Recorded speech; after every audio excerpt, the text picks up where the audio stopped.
মেহেরপুর থেকে কতগুলা গরু নিয়ে আসছেন? দুইটা। কোনটা কোনটা? এই যে কালোটা।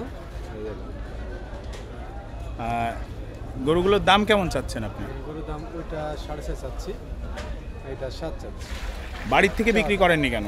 বাড়ি থেকে বিক্রি করি উদ্দেশ্যে ঢাকাতে যাই, দেখি ভালো একটু ভালো দামের আশায় আসলাম। আচ্ছা, আগে আগে কি কখনো এরকম এখানে বিক্রি হয়েছে গরু? আমি কোনোদিনই গরু নিয়ে আসিনি এখানে, এই প্রথম, যেহেতু আমি গ্রাম্যভাবেই গরু পুষি।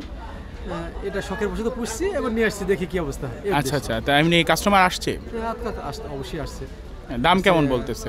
দাম না, শুধু আমাদের কাছে দাম জিজ্ঞেস করছে, কিন্তু তারা এখন ঢাকা শহরে গরু রাখার জায়গা নেই, শুধু দাম জিজ্ঞেস করে চলে যায়। দেখা যায় যে মানে ঈদের 2-1 দিন আগে ভালো বেচে বিক্রি হবে এরকম ধারণা করছি। আশা হচ্ছে কিরকম যে কেমন দামে বিক্রি করতে পারবেন?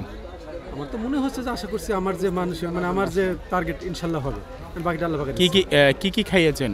আমরা এটা যেহেতু আমাদের গ্রামের মানুষ, গ্রামের খড় ভুসি, তারপর হচ্ছে বাজার থেকে চেলটি, মানে গমের যে ভুসি, যে চেলটি, এটা পাওয়া যায়। প্রতিদিন কি পরিমাণ লাগে খাবার? এক একটার পেছনে কত খরচ হয়? খরচ তো সেইভাবে আমরা যেহেতু অত হিসাব নিয়ে কিন্তু আমরা পুষিনি, যেহেতু আমরা গ্রামের মানুষ, সেই সূত্রে দেখা যাচ্ছে হিসাব নেই আর কি, খাই না। এমনি ভুসি টুসি কেমন প্রতিদিন কয় কেজি? সপ্তাহে অন্তত 5 বস্তা তো খাওয়াতাম। এক একটা দুটা মিলে 5 বস্তা খাওয়াতাম। এবার ভিতরে সুলা থাকতো, এর মধ্যে হচ্ছে ওই যে অ্যাঙ্কার থাকতো, এসব আর কি। আর আপনার কাঁচা ঘাসটা বেশি বেশি জমির যেহেতু কাঁচা ঘাস আসে, কাঁচা ঘাস খাওয়াচ্ছি। কোনটা? ওই যে নেপিয়ার বড়? লিপিয়ার, যেটা হচ্ছে যে দিয়ে তৈরি হয়, লিপিয়ার ঘাস বড় বড়। জি, অনেক বড়। আচ্ছা আচ্ছা, তো এখনো কয়টা গরু আছে? না, আমি দুটাই সকাল বসে দুটাই না, করছি। ওই যে আমার দুটাই অলরেডি, দুটাই গরু নিয়ে আসছি আমি, দুটাই। ওয়ালটন আবারও মিলিনিয়ার অফারে ওয়ালটন ফ্রিজ কিনে আপনিও হয়ে যেতে পারেন মিলিয়নিয়ার। মিলিনিয়ার ছড়াছড়ি দেশ জুড়ে, এটা শুধু ওয়ালটেনই পারে। কোথা থেকে নিয়ে আসছেন গরু? এটা আমবাড়িয়া, ফরিদপুর।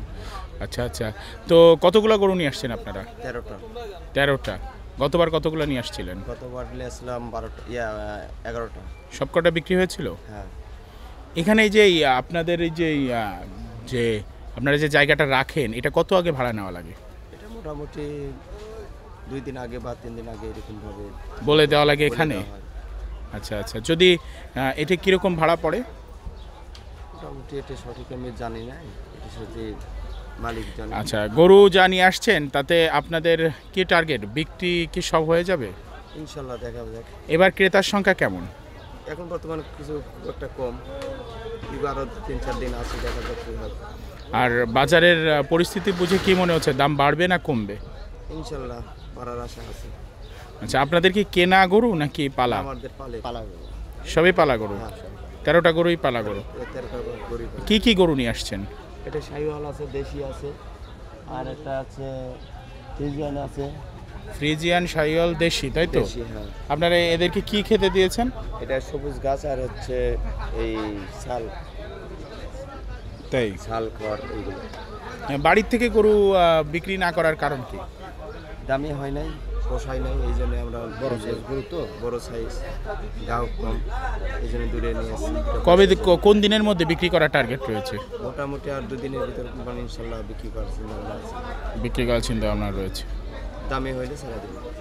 যা আপনারা মানে পালেন আর কি, খরচ হয়, সেই খরচকে ওঠার আশা আছে কিনা, বা হয় কিনা আসলে কোনো সময় এই ব্যবসা করতে গিয়ে লস হয়েছে কিনা? হ্যাঁ, মাঝে সাঝে হয়।